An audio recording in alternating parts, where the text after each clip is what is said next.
My name is Chloe Hayes, and at 31, I was on the brink. For the last 15 years, in the home of my wealthy parents, I had been nothing more than a servant, while my younger sister, Jessica, lived like a queen.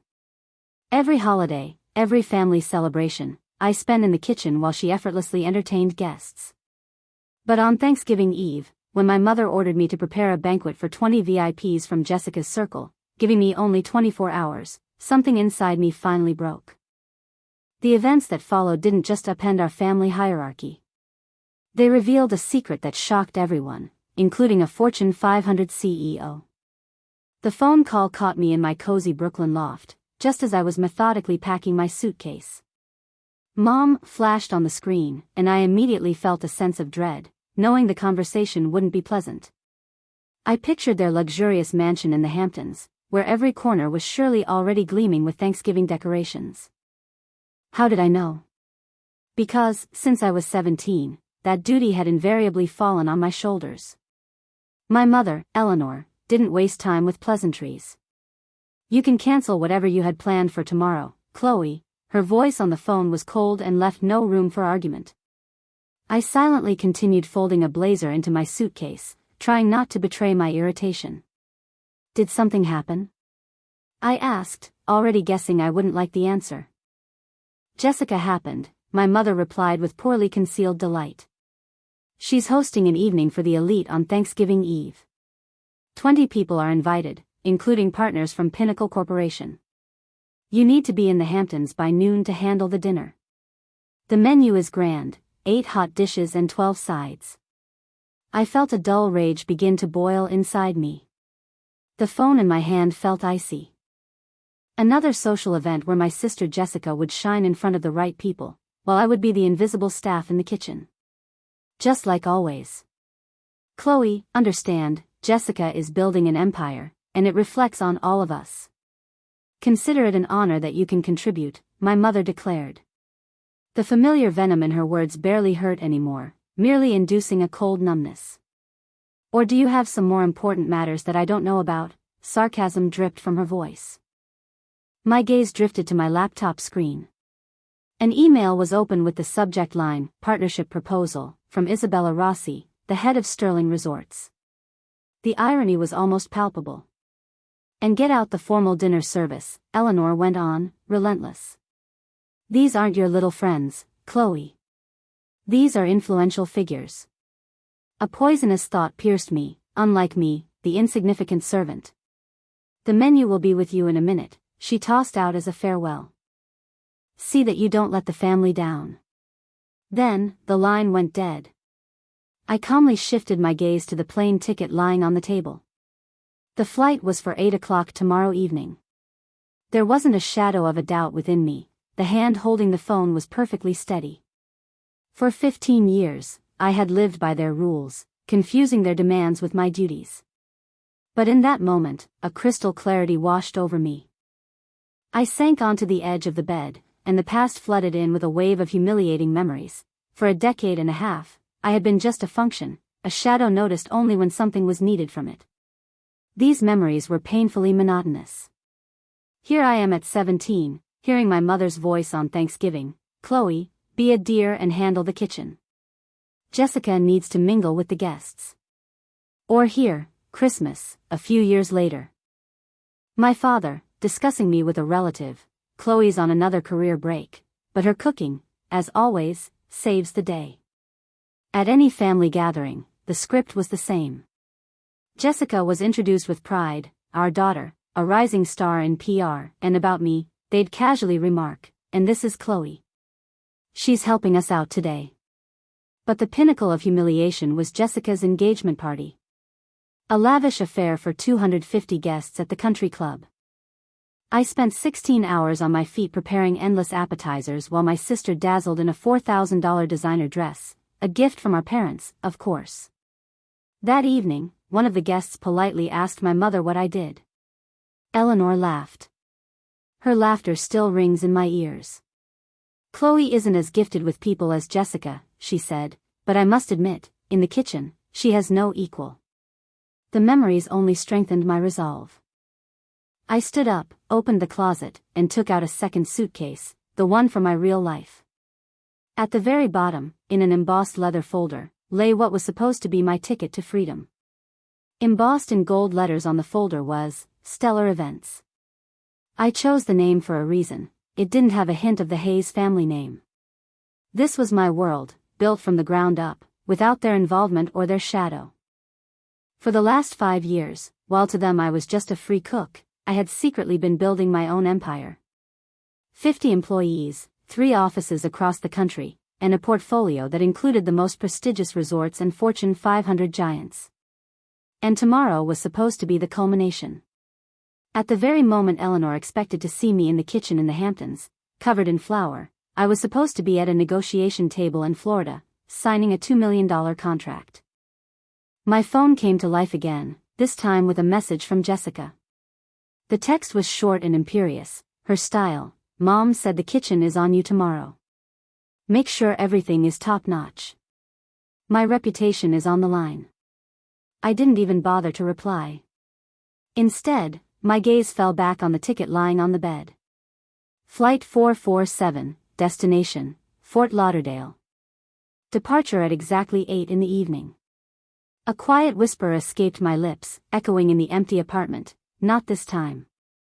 For the first time in 15 years, their problems were no longer mine. I had my own life, and the plane to that life was leaving on schedule. As I packed the last blouse into my suitcase, I gave a bitter smile. All the signs had been there, I had just refused to see them for too long. And the first one was particularly telling, the way they talked about me to others. Just a month ago, at the country club, I overheard my father boasting to his tennis partner, "Jessica is our pride and success story. And Chloe, well, Chloe is still finding herself." Finding herself. That very morning, I had signed a $500,000 contract. But to them, I remained the eternal failure, unable to find her place in life. Their blindness was astounding. They never once asked what I did, where I got the money for a loft in Brooklyn and a new car. They simply didn't want to know. Their version of my life was more convenient. When I once mentioned an upcoming business trip, Eleanor just scoffed. "A business trip? Darling, don't call your little cooking hobby a business, that's ridiculous." The second sign was even crueler, and I received it last fall. I came to the Hamptons for the weekend and discovered that my room, the place where I grew up, no longer existed. It had been converted into a giant walk-in closet for Jessica. All my belongings, school awards, favorite books, photographs, everything that testified to my life in that house, had been mercilessly packed into dusty boxes and banished to the basement. As if I had simply been erased. When I demanded an explanation, Eleanor looked at me with bewilderment, as if I couldn't understand the obvious. Jessica needed space for her wardrobe, she said, as if that settled everything. In her business, appearances are everything. Another message from my mother: "Buy the best truffle oil, the guests have exquisite taste." She had no idea that such exquisite guests were my regular clients. But my real life had never interested them. For 5 years, they had invented their own story for me, an unemployed loser in a tiny studio, living off her grandmother's inheritance. They didn't know that I had invested that inheritance into a successful business, lived in a spacious loft, and managed a team of 3 chefs. To them, I just knew how to cook, and that was enough. I opened the gallery on my phone, the repository of my real life. Here's a photo from a charity gala where I'm standing next to the mayor.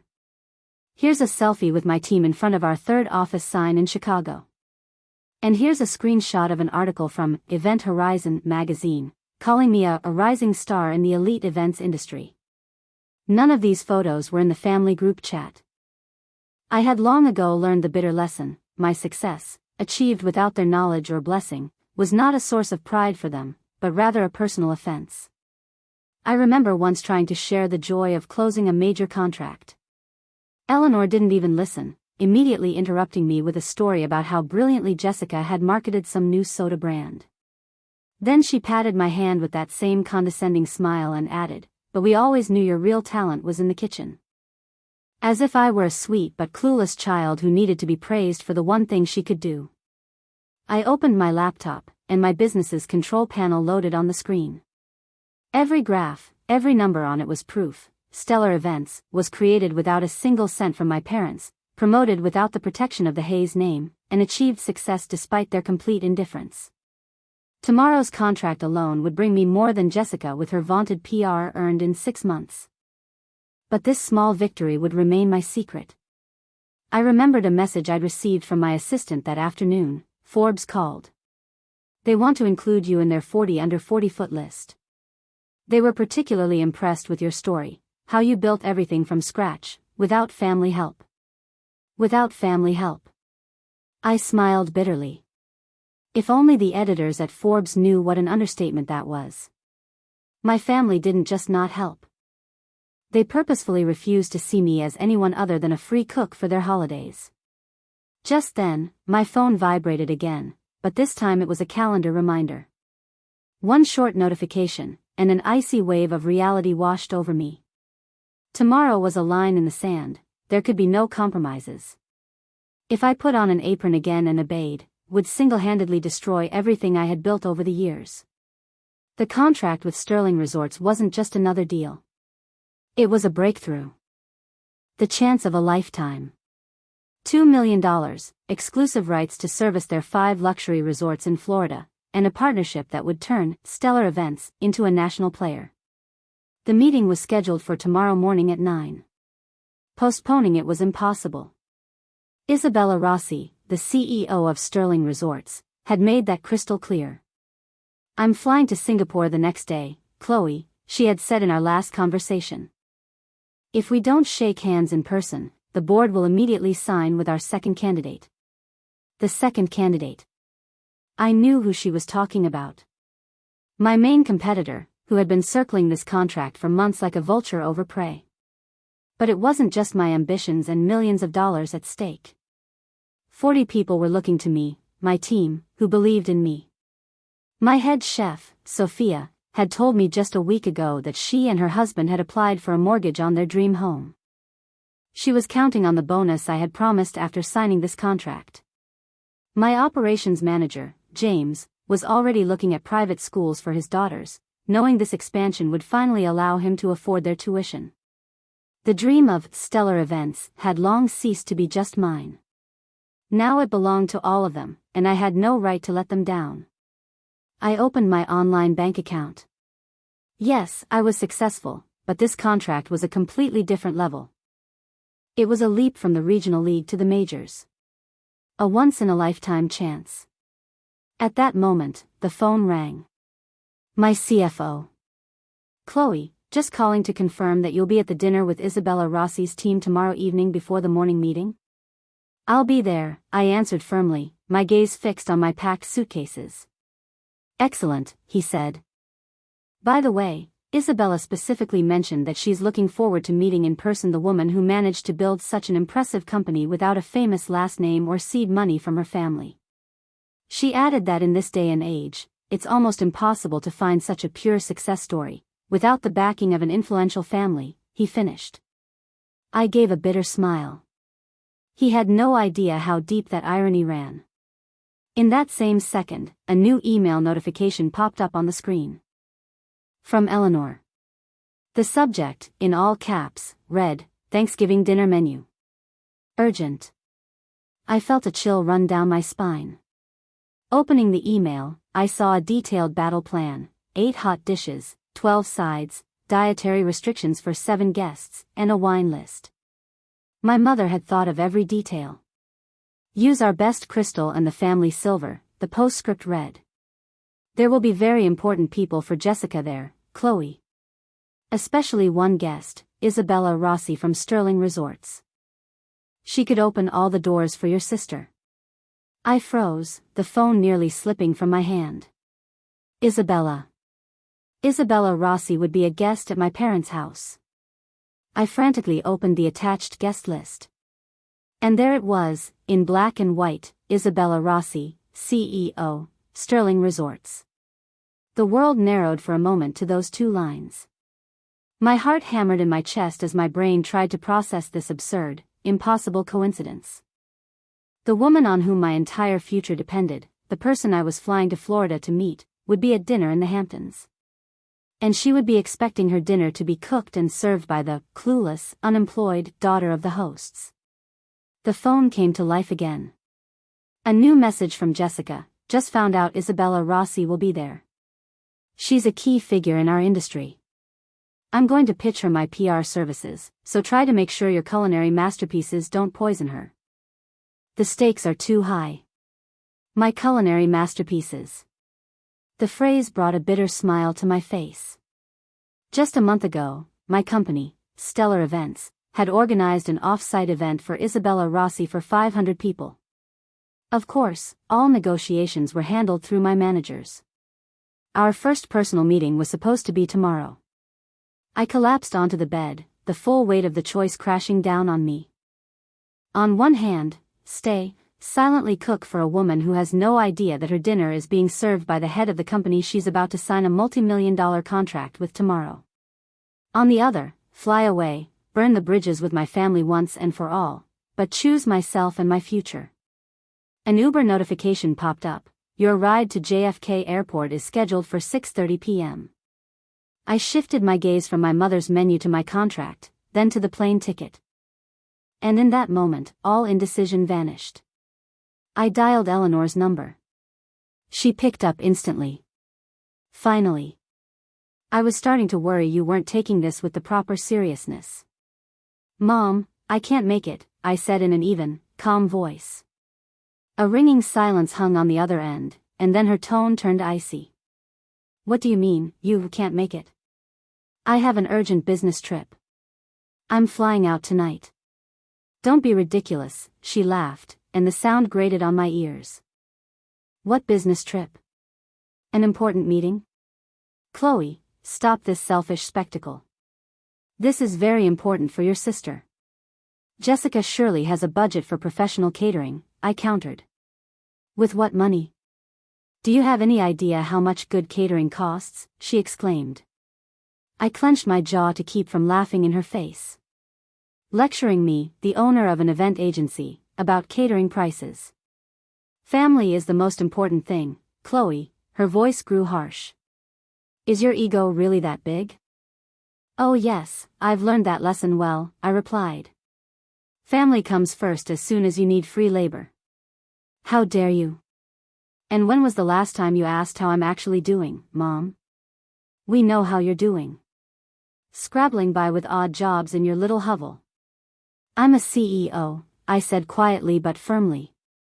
A new burst of laughter, this time openly malicious, came in response. CEO of what? Your imaginary friends club? I have 40 employees, and the company is very real. Stop making things up, Chloe. Jessica needs this, and you owe us. Owe you? For raising me as a servant in your own home? Don't be so dramatic. What are you going to do instead? Sit alone in your apartment on Thanksgiving? I looked at my business class ticket. My flight is at 8 tonight. Cancel it. No. If you abandon your family now, you might as well not come back. This was her signature threat, the one that always worked. But not today. Then goodbye, Mom, I said, without any drama. You're not serious. I'm just tired of being your on-call servant. Tired of being invisible, only remembered when something is needed. The last thing I heard was my mother's hiss, ungrateful. And then I hit end call. My hands were trembling slightly, but for the first time in years, it wasn't a tremor of fear. It was the thrill of newfound freedom. My phone immediately exploded with angry messages from Jessica. What are you doing? Mom's hysterical. Stop this circus and get over here now. I silently turned off my phone and zipped up my suitcase. They would manage. When they had no other choice, they always managed. A couple of minutes later, I turned the device back on, and it immediately rang. Chloe, are you out of your mind? Jessica's voice was screeching. Mom is calling all our relatives, screaming that you've lost it. I have an important business meeting tomorrow morning. Stop lying. What meeting? Oh, so this is all about that stupid thing with your room, isn't it? She guessed. Still sulking because Mom gave it to me? My room was turned into your closet last fall, Jessica. And no, it's not about that. It's about my work. What work? Your hobby with pots and pans, she sneered. I have my own event company. Yeah, right, her voice was pure contempt. Listen, let's do this, she changed tactics. I'll pay you for your trouble. Is $200 enough? I barely kept from laughing. My fee for a single day of consulting started at $5,000. This conversation is over, Jessica. I'm not coming. Do you realize Mom will disown you? Well, that will be her decision. Are you serious? Her voice trembled with rage. You're willing to ruin Thanksgiving for everyone and destroy my one chance to connect with Isabella Rossi? Then just hire a caterer, I suggested calmly. Are you crazy? On Thanksgiving Eve? Everyone is already booked. I walked over to my desk. I'll send you the numbers of 3 companies that take last-minute orders. They have 24/7 support. It was more than they deserved, but I did it as a professional. I quickly sent her a message with the contacts. You are so selfish. She shrieked into the phone. No. I'm a professional. And my job requires travel. What business do you even have? She was hysterical. Stop pretending to be someone you're not. A notification popped up on the screen. Your Uber will arrive within 2 hours. I have to go, Jessica. If you leave now, you can consider yourself without a family. Do you understand? You no longer exist to us. I'm already nothing to you. What's the difference? I thought, pressing end call. After that, I turned off the phone. Completely. I had already sent Jessica the numbers for the catering services. That was the last concession.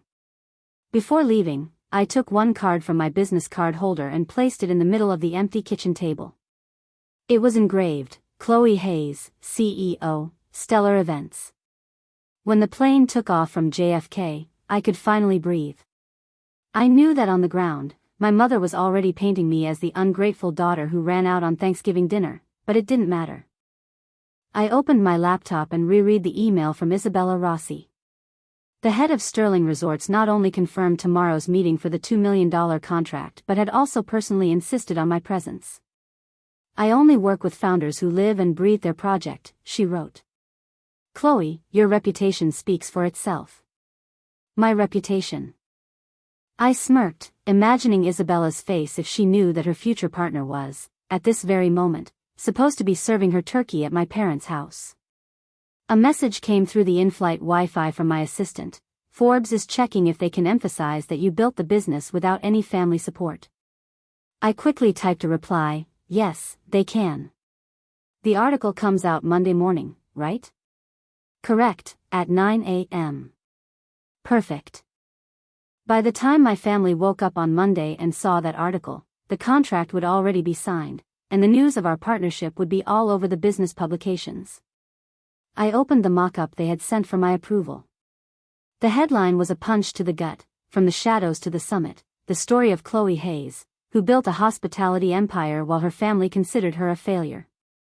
It seemed the universe had an excellent sense of humor and impeccable timing. Arriving at the hotel in Florida, I saw dozens of missed calls from my entire family. Without listening to the voicemails, I deleted them all. Instead, I opened my email and saw a letter from my PR manager. Forbes hadn't just published the article, they had put me on the cover. This Monday, my face would be on every newsstand in the country. But the next email made me freeze. It was from Isabella Rossi. Chloe, a slight change of plans. I'm running a little late at a reception in the Hamptons, so I'll be a bit later for our dinner. The Hamptons. At this very moment, she was at my parents' house, waiting for a dinner I never cooked. Another message from my assistant, Forbes is asking about your family's reaction. I smiled and typed a response, tell them my family will find out about my success along with the rest of the world, when the magazine comes out. I looked out at the ocean. The best revenge isn't revenge, but the deafening success they had so stubbornly refused to see. And while I slept peacefully in my hotel in Florida, predictable chaos was unfolding in the Hamptons. Judging by the messages I read in the morning, by 6 p.m., on Thanksgiving Eve, my mother realized I wasn't coming, and 25 VIP guests were due to arrive any minute. Panicked texts from Jessica and even my father painted a picture of a complete fiasco. Mom is losing her mind, all the restaurants are closed, how could you, and your mother is hysterical, please reconsider. At 7 p.m., on Thanksgiving Eve, the guests, including Isabella Rossi, began to arrive in the Hamptons, expecting the legendary dinner my mother had boasted so much about. But instead, they were met with a catastrophe, which Jessica described to me in vivid detail in her messages. They had to order pizza, which Eleanor, humiliated, served on the family crystal. In front of her guests, including Isabella, she put on a show, blaming everything on her mentally unstable and irresponsible daughter. The last message from Jessica came after 9, everyone's gone. Isabella didn't even stay for coffee. Mom said you no longer exist to her. I put my phone down and calmly ordered room service. In a few hours, I was scheduled to meet with Isabella Rossi. I was curious if she would mention last night's fiasco in the Hamptons. Would she recognize my last name, Hayes? But most of all, I wanted to see Eleanor's face when she realized what had happened. At 7 p.m., I was already in the restaurant of the Sterling Resorts Hotel, impeccably dressed and fully prepared.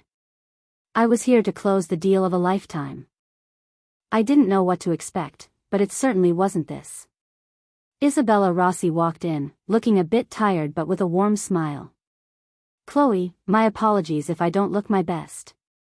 I just came from the strangest Thanksgiving Eve party I've ever been to. In the Hamptons.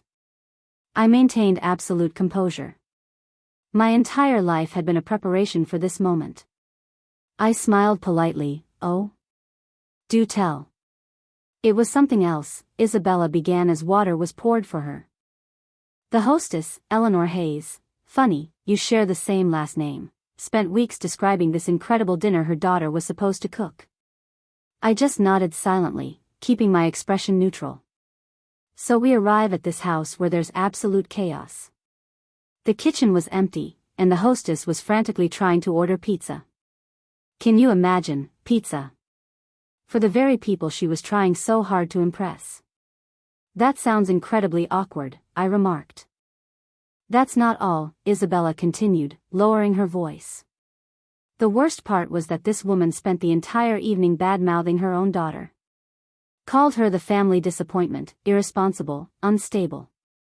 You see, this daughter was supposed to be the one cooking, but she had apparently just run off, abandoning everything. Isabella took out her phone and showed me a photo taken by one of the guests. It was Eleanor, her face flushed with humiliation, against the backdrop of a mahogany table laden with pizza boxes. Their younger daughter, Jessica, was bustling around, trying to fix things, but only making it worse, Isabella chuckled.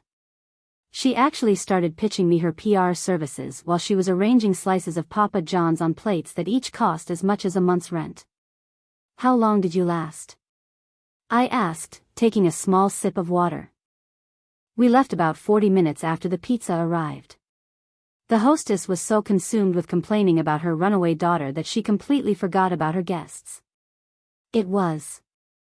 Isabella paused for a moment, thinking, extremely unprofessional. At one point she declared that her daughter, and I quote, isn't sharp enough for a real career, so she sticks to cooking. My fingers rested calmly on the contract folder. Simply astounding, I said quietly. It's hard to imagine someone speaking about their family that way. Isabella decisively closed her menu. Anyway, enough about other people's failures. Let's talk about your success. Tell me everything about stellar events. The next morning, I stood in the conference room at Sterling Resorts, ready for the most important presentation of my life. The contract lay on the table. The slides were flawless. Everything was going according to plan until Isabella Rossi's assistant walked into the room with a tablet in his hand.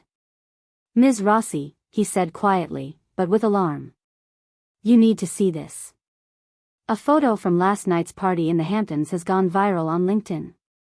Isabella's gaze froze on the tablet screen.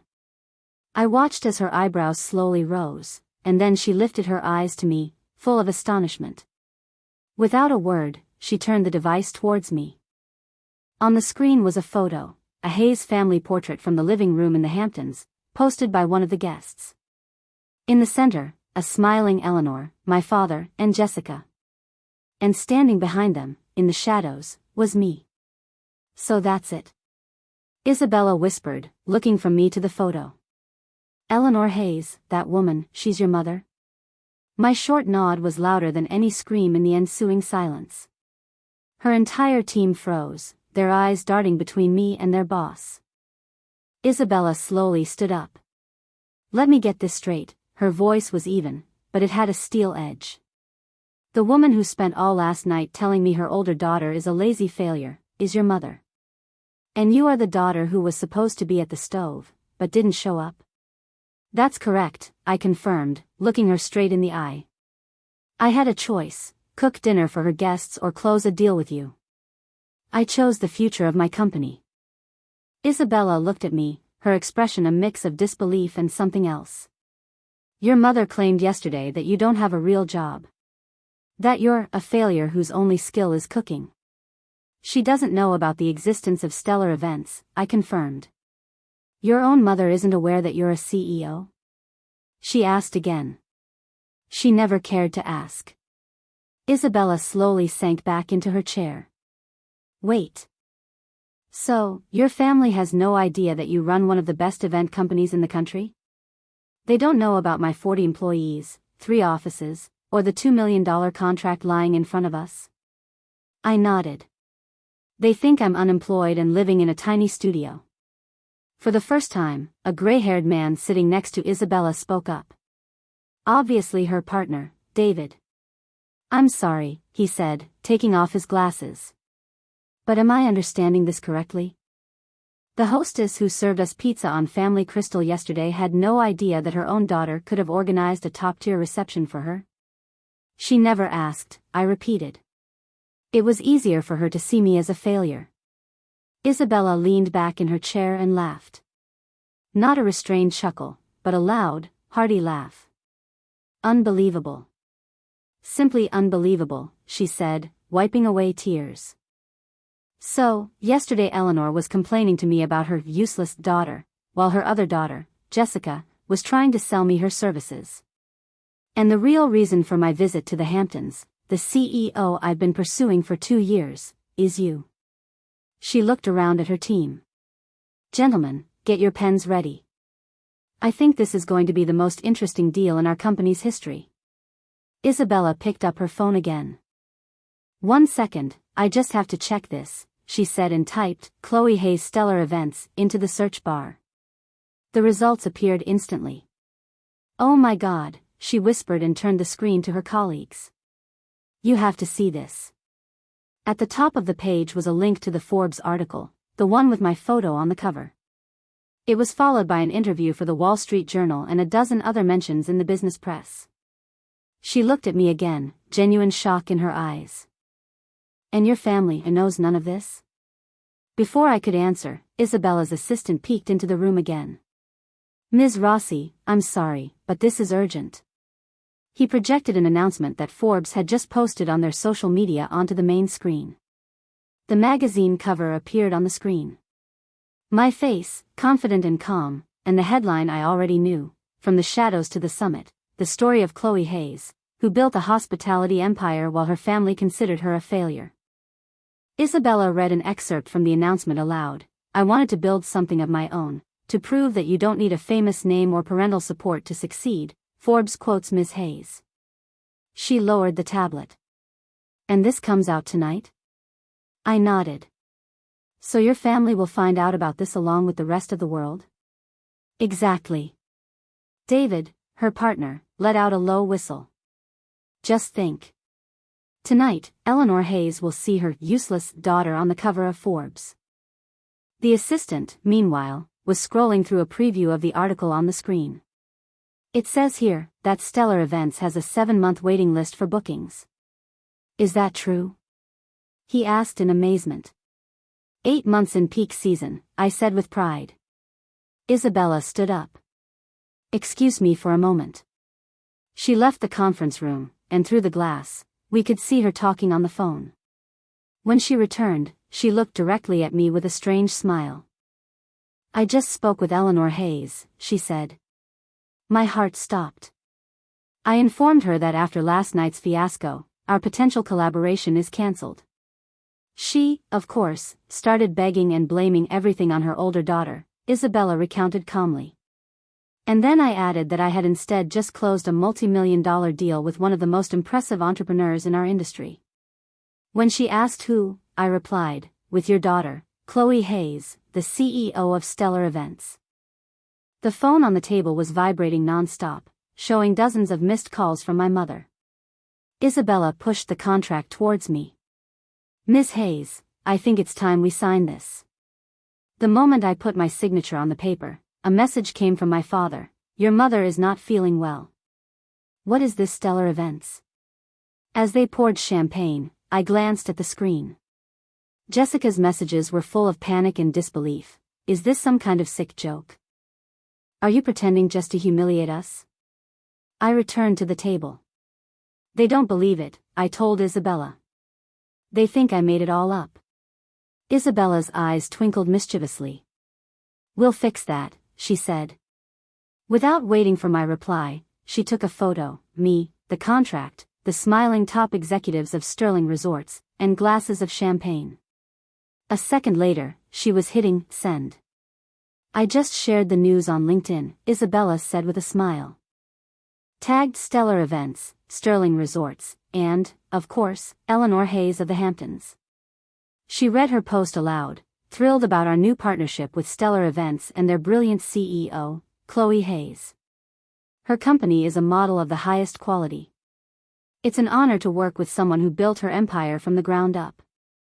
My phone rang immediately. Jessica.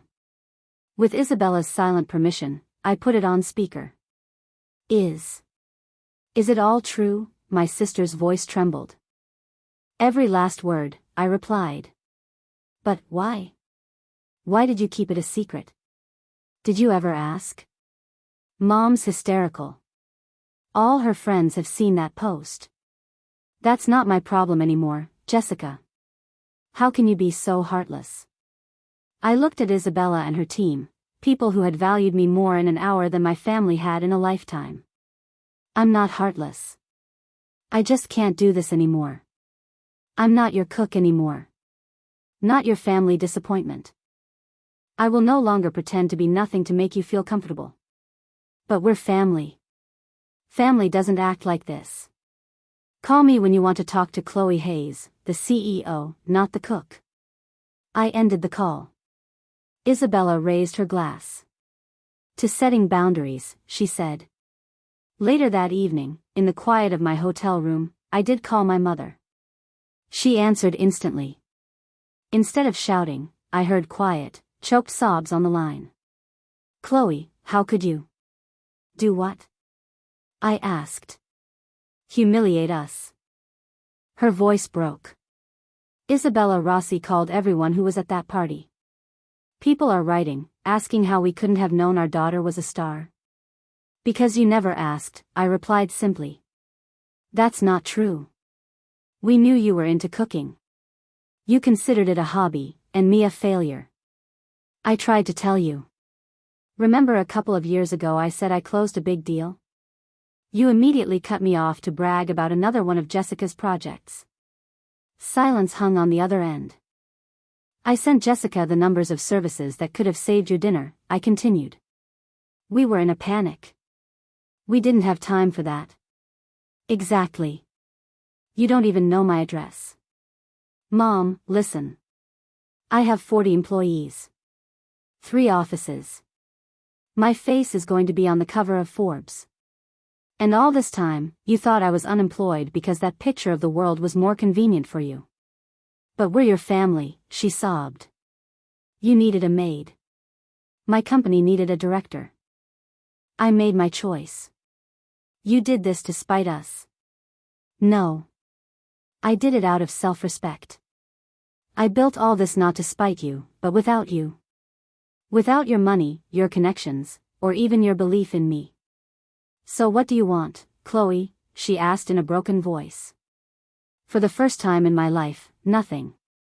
That's the whole point, I replied. By the way, you should prepare yourselves. The Forbes article comes out tonight. And it details the story of my success, built without the slightest bit of family support. You made us a laughingstock. I just told my story. If my truth makes you look bad, maybe you should think about why that is. In the background, I heard my father's voice, Eleanor, maybe that's enough.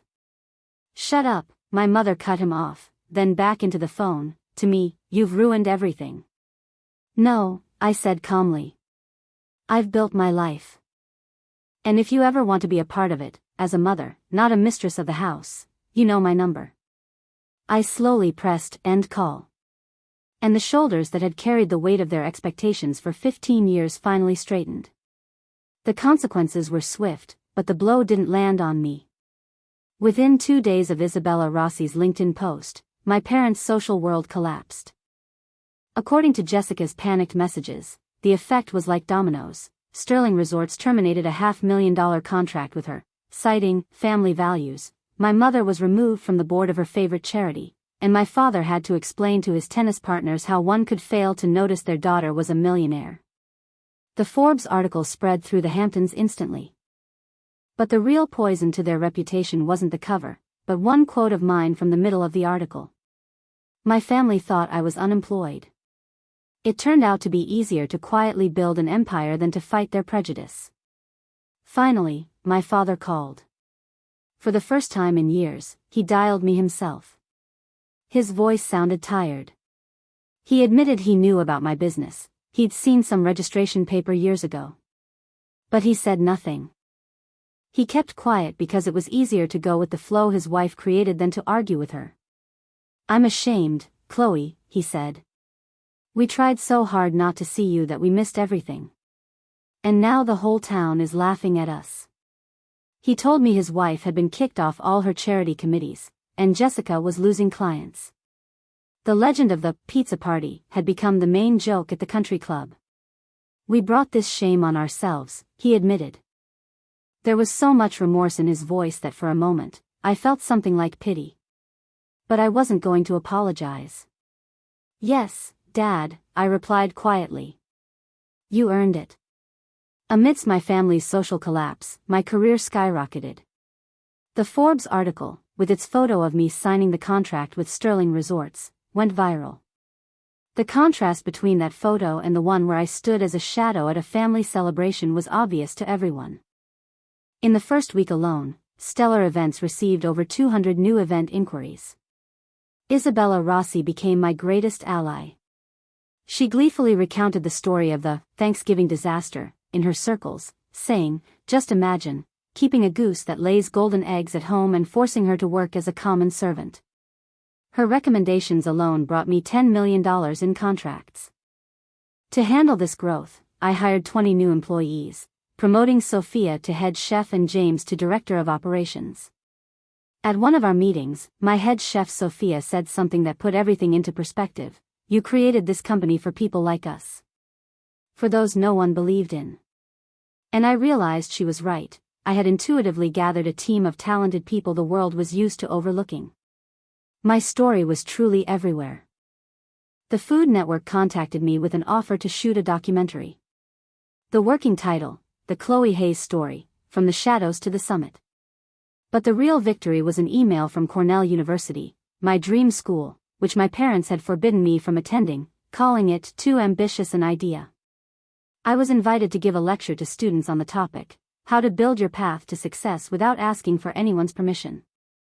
While preparing for my speech at Cornell, I received a message from my mother, please, let's talk. Without hesitation, I archived the chat. Success was my answer to them. And the boundaries I set were a gift to myself. 3 months later, I did meet them, at a restaurant in Midtown, on neutral territory. They had changed. All the imperiousness had vanished from my mother, the self-satisfaction from Jessica, and my father seemed to have aged 10 years. The power in this family had definitively shifted to me. Before they could say anything, I placed a piece of paper on the table. "These are my terms for any future communication," I said. The list included everything: a demand for respect, an end to my role as a servant, public acknowledgement of my work, and mandatory family therapy. "It's either this or nothing," I added. "I'm willing to be a daughter and a sister, but not a servant." My mother's eyes filled with tears. "But Chloe, we've lost everything: my reputation, Jessica's clients." "That is the price of your actions, not mine," I cut her off.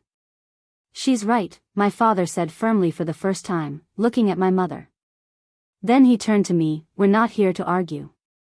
We came to ask for another chance." For the first time, Jessica spoke. She confessed she had always been jealous of me and that our mother had elevated her by demeaning me.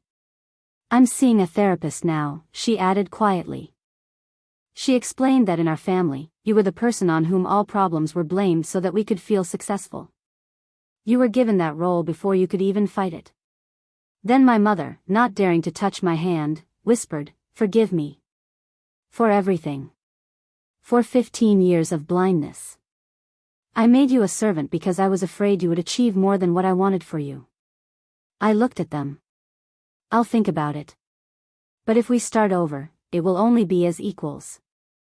They nodded silently. "And one more thing, Mom," I added.